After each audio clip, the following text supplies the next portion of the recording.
ความเป็นมาของธาตุหลวงเวียงจันทน์ธาตุหลวงเวียงจันทน์เป็นปูชนียสถานที่สำคัญที่สุดของประเทศลาวตั้งอยู่ใจกลางนครหลวงเวียงจันทน์ความยิ่งใหญ่และความศักดิ์สิทธิ์ของธาตุนี้บ่เพียงแต่เป็นสัญลักษณ์ของพระพุทธศาสนาเท่านั้นแต่ยังเป็นสัญลักษณ์ของความเป็นเอกราชและความสามัคคีของประชาชนลาวยุคเริ่มต้นศตวรรษที่3 พ.ศ. ตามตำนานเก่าแก่การก่อสร้างธาตุหลวงมีมาตั้งแต่ศตวรรษที่3 พ.ศ. ในสมัยของอาณาจักรสีโคตบองกล่าวว่าพระอรหันต์5 องค์ได้นำเอาพระธาตุกระดูกหัวนาของพระพุทธเจ้ามาจากอินเดียและได้นำมาประดิษฐานไว้อยู่บริเวณที่ตั้งของธาตุหลวงในปัจจุบันในเวลานั้น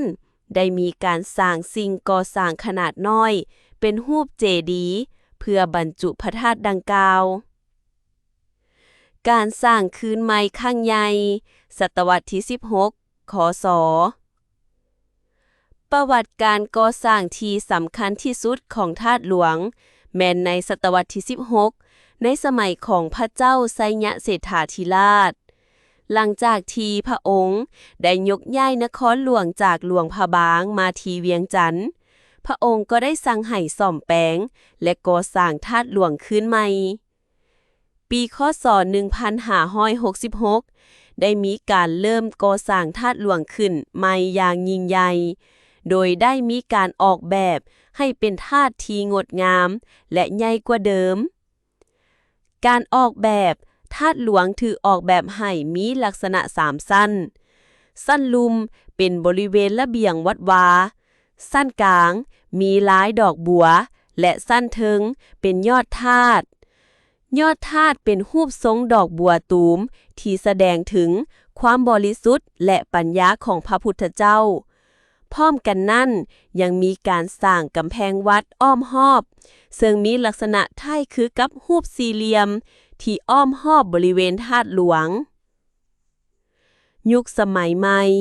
ความเสียหายและการซ่อมแปลงในช่วงศตวรรษที่19และ20ธาตุหลวงได้รับความเสียหายอย่างหนักหลายครั้งจากสงครามและภัยธรรมชาติโดยเฉพาะในปีค.ศ. 1828ในช่วงสงครามระหว่างลาวและสยาม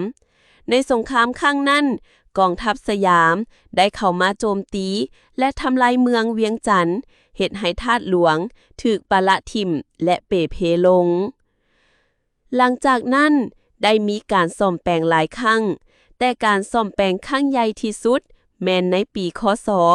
1900ซึ่งเป็นการซ่อมแปลงโดยชาวฝรั่งโดยอิงใส่รูปแต้มและบันทึกที่ยังเหลือแต่การซ่อมแปลงนั้นก็ยังบ่สมบูรณ์ต่อมาในปีค.ศ.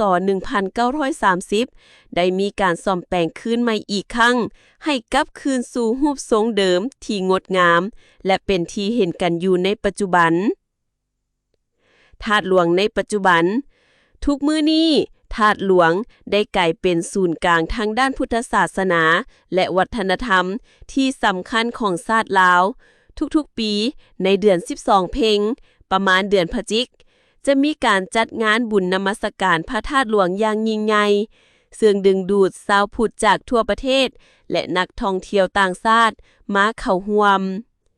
ธาตุหลวงจึงบ่เพียงแต่เป็นสถานที่ศักดิ์สิทธิ์เท่านั้น